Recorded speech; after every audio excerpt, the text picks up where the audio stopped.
Ang TNT Tropang 5G ay dadaan sa do-or-die pagkatapos ng pagkatalo sa Magnolia. The champion team that it is, TNT is ready to deal with whatever cards are dealt it.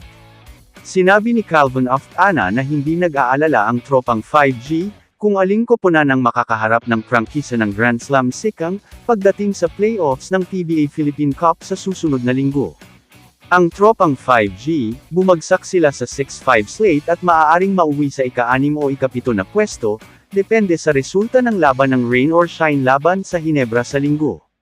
Ang huling koponan na bibigyan ng twice the beat advantage sa playoffs, ay napagpasyahan na.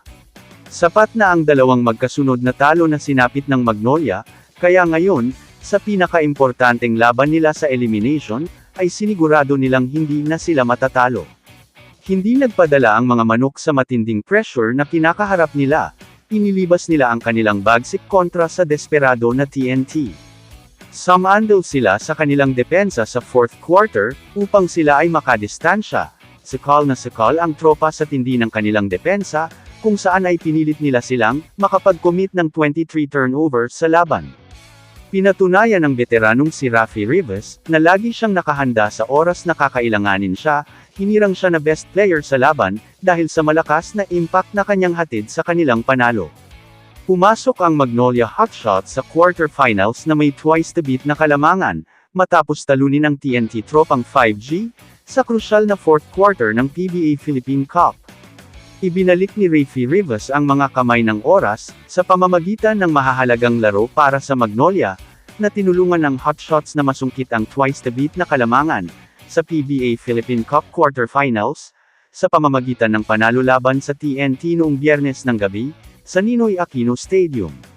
Ang pinakamatandang aktibong manlalaro sa liga, sa edad na 47, ay nagkaroon ng 4 na puntos, 6 na rebound, 1 steal, at 1 block sa loob ng 12 minuto at 9 na segundo ng aksyon.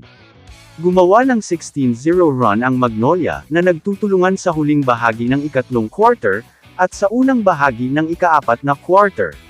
Sa kabilang banda, ang pagkatalo ay nagdulot sa TNT na bumagsak sa 6-5 win-loss record, at wala ng pag-asa para sa twice the beat na pwesto, ibig sabihin, ang Tropang 5G, ay isang quarterfinals na kabiguan ng layo, mula sa pagbuga ng kanilang shot sa isang Grand Slam. Kamusta mga idol? Sports Zone PH, para sa sports news and update. Kung bago ka pa lamang dito sa channel ko, pindutin mo na ang subscribe button at notification bell, para lagi kang update sa mga sports news.